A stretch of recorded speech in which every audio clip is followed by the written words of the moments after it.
Praise the Lord. सारा आदर सारा महिमा हमारे परमेश्वर को मिले, जिसने आपको, मुझको और इस सारे संसार को बनाया है। आज का मेरा विषय है हेवनली कोर्ट, स्वर्गीय न्यायालय। तो हेवन में भी न्यायालय है और उसका जज परमेश्वर है। तो जब कभी भी हमें ज़रूरत पड़ सकती है,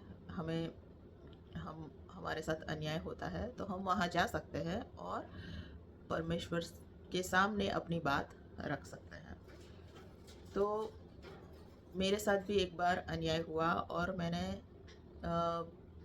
सोचा कि मैं हेवनली कोर्ट जाऊंगी, परमेश्वर के सामने अपनी बात रखूंगी, तो परमेश्वर इस बात का न्याय करे।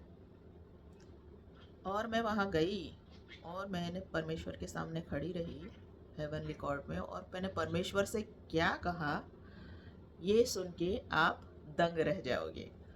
और क्योंकि मैंने परमेश्वर के सामने क्या कहा, यह मैंने अपने मुंह से जो कहा वो सुनकर मैं खुद भी दंग रह गई।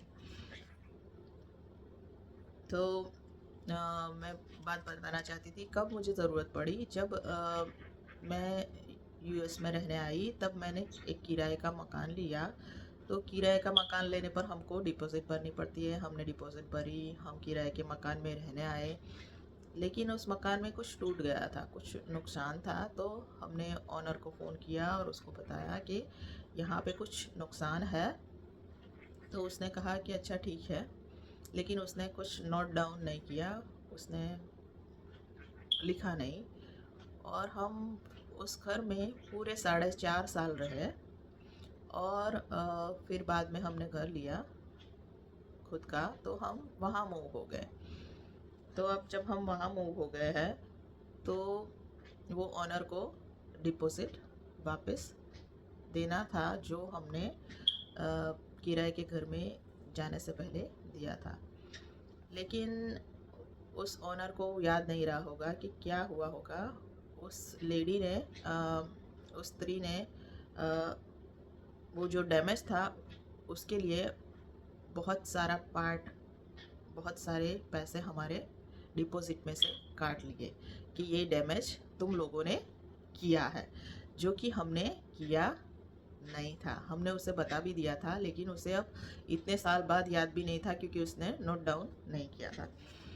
तो इस बात से मुझे पता चला मेरे साथ अन्याय हुआ है। जो डैमेज हमने किया नहीं उसकी भरपाई हमें करनी पड़ रही है।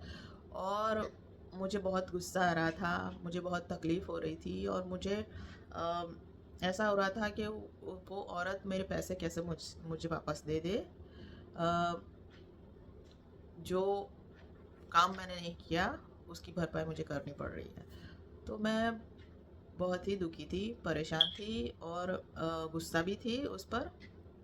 और फिर उसने कहा कि अगर आपके पास कोई सबूत हो, एविडेंस हो कि आप गए और वो नुकसान वहीं पर था, तो मैं आपको पैसे वापस दे दूँगी।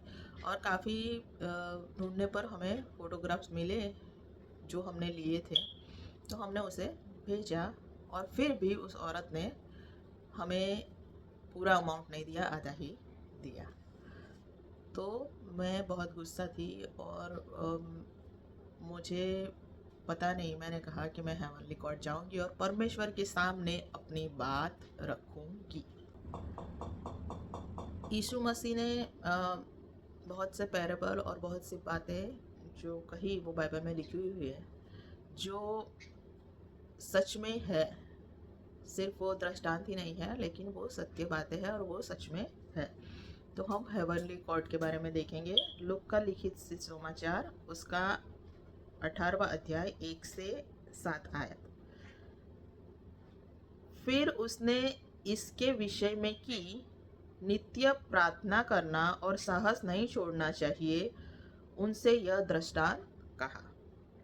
किसी नगर में एक न्यायी रहता था, जो न परमेश्वर से डरता था और न किसी मनुष्य की परवाह करता था।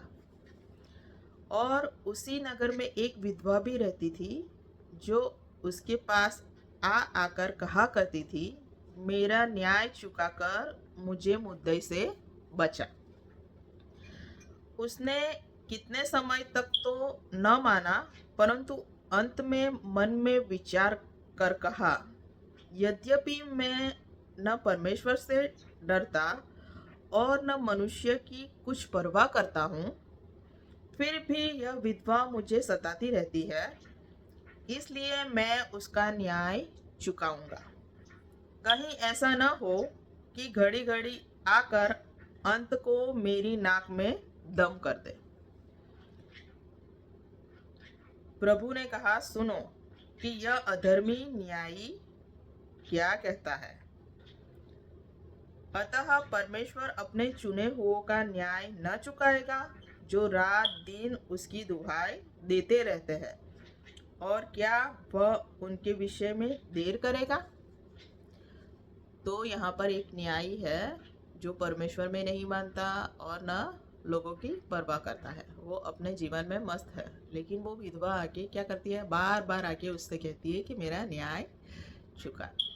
तो वो क्या करता है कि ये मुझे तो किसी का डर नहीं, ना किसी इंसान की परवाह है, लेकिन ये आके नाक में दम कर देगी, इससे अच्छा है कि मैं उसका जो केस है उसको सॉल्व कर दूँ, तो वो आना बंद कर देगी, वो चली जाएगी। तो यीशु मसीह कहता है कि परमेश्वर के चाहने वाले जो है, जो उनसे दिन रात प्रार्थना करते हैं, उनसे रिलेशनशिप रखते हैं परमेश्वर से, वो क्यों नहीं न्याय चुकाएगा। तो वो हमारा न्याय क्यों नहीं करेगा, वो ज़रूर करेगा।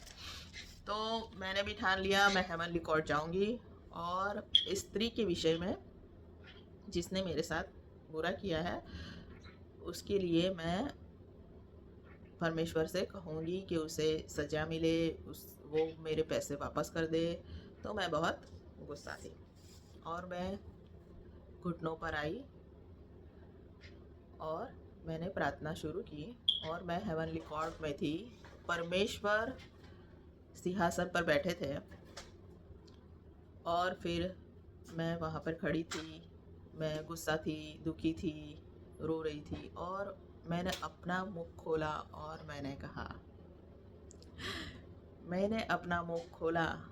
मैंने कहा, कि परमेश्वर, मुझे पैसे नहीं चाहिए, पर मुझे वह स्त्री जिसने मेरे साथ अन्याय किया है, जिसने मेरा बुरा किया है, उसे तू उद्धार दे, उसे तू अपने राज्य में ले। मैं चाहती हूँ कि वो उद्धार पाए, वो तुझे पहचाने, वो तेरी बेटी बने। और जब मैंने ये कहा, मैंने बोला, मैं खुद शॉक हो गई, क्योंकि मैं कुछ और ही सोच रही थी, मेरे विचार कुछ और थे, मेरे अंदर कुछ और था, लेकिन मैं कुछ और बोल रही थी। तो मैं भी शॉक हो गई, मैं स्तब्ध हो गई कि मैंने ये क्या बोला। तो हमारे विचार और परमेश्वर के विचार बहुत ज़मीन आसमान का फर्क है। तो अगर मैं उस स्त्री के विषय उस पर दोष लगाती, तो मैं भी कई बातों में दोषित हूँ, क्योंकि मैं भी कई बातों में भूल करती हूँ, पाप करती हूँ, तो मेरा भी न्याय चुकाया जाएगा। लेकिन परमेश्वर चाहता था कि मेरे मुख में मुझ में से पवित्र आत्मा बोले। जैसे हम देखते हैं कि जब शिष्यों को कहा गया था, तो यीशु मसीह शिष्यों को बताता है कि जब तुम्हें अधिकारियों और राजाओं के सामने ले जाया जाएगा, तो तुम्हें कैसे बोलना है। तो हम पढ़ लेंगे मत्ती लिखित सुसमाचार और उसका 10वां अध्याय 18वीं आयत से 20वीं आयत। तुम मेरे लिए राज्यपालों और राजाओं के सामने उन पर और अन्य जातियों पर गवाह होने के लिए पेश किए जाओगे। जब वे तुम्हें पकड़वाएंगे, तो यह चिंता न करना कि तुम कैसे बोलोगे और क्या कहोगे, क्योंकि जो कुछ तुमको कहना होगा वह उसी समय तुम्हें दिया जाएगा। क्योंकि बोलने वाले तुम नहीं हो, परंतु तुम्हारे पिता का आत्मा तुम्हारे द्वारा बोलेगा। तो जब शिष्यों को गवाह होने के लिए अधिकारियों, राजाओं, राजपालों के सामने खड़ा किया जाएगा, अन्य धर्मियों के सामने खड़ा किया जाएगा, तो बोलना किससे है? तो हम क्या है? प्राणी शरीर है। हमारे विचार और परमेश्वर के विचार ज़मीन आसमान का फ़र्क है। तो अगर हम अपने विचारों से, अपने उससे बोलेंगे तो हम क्या बोलेंगे? क्योंकि प्राणी शरीर के कार्य क्या है? पक्षापक्षी, अधिखाय, छाकटाई, अविश्वासूपन, तो सब कुछ हमारे काम क्या है? बुरे हैं। लेकिन परमेश्वर चाहता है कि हम पवित्र आत्मा के द्वारा वो जो कहे वैसा बोले। क्यों? क्योंकि हमें आत्मा का नियम दिया गया है, तो हमें आत्मा के नियम के अनुसार चलना है, ना कि हमारे देह के अनुसार चलना है। क्योंकि परमेश्वर आत्मा है, तो हमें भी आत्मा के अनुसार चलना है। दूसरी आयत पढ़ेंगे, सबोपदेशक उसका 5वां अध्याय और दूसरी आयत। बातें करने में उतावली न करना और न अपने मन से कोई बात उतावली से परमेश्वर के सामने निकालना, क्योंकि परमेश्वर स्वर्ग में है और तू पृथ्वी पर है, इसलिए तेरे वचन थोड़े ही हो। तो परमेश्वर चाहता है कि हम आत्मा के अनुसार चलें, लेकिन हम बहुत कुछ सोचते हैं, बहुत कुछ अपनी ओर से करना चाहते हैं जो योग्य बात नहीं है। तो हम तो यथा योग्य प्रार्थना क्या करनी चाहिए ये भी हम नहीं जानते, लेकिन परमेश्वर का आत्मा जानता है। और परमेश्वर का आत्मा हमें क्या करता है? सब सत्य में ले चलता है। तो तभी दाऊद कहता है कि मेरा उठना, मेरा बैठना, मेरा हर ख्याल तुमको भाना चाहिए, तुम्हारी इच्छा के अनुसार होना चाहिए। हमारी प्रार्थना में हम जो मांगते हैं वो भी परमेश्वर की इच्छा के अनुसार होना चाहिए। तो हम देह के अनुसार ना चलें। तो आप हेवनली कोर्ट में जा सकते हैं, अपना जो कुछ है, आपके साथ अगर अन्याय हुआ है तो आप बोल सकते हैं, परमेश्वर का आत्मा आपको गाइड करेगा। और यह सभी बातें आपने सुनी, इसलिए आपका बहुत बहुत धन्यवाद। और यीशु मसीह भी जब मरे हुए में से उठता है और शिष्यों को जब आज्ञा देता है, तो क्या लिखा है? परमेश्वर के आत्मा से वो उनको आज्ञाएं देता है। तो हम भी परमेश्वर की इच्छा के अनुसार अपना जीवन व्यतीत करें। आप सभी ने सुना, इसलिए बहुत बहुत धन्यवाद। Thank you Jesus.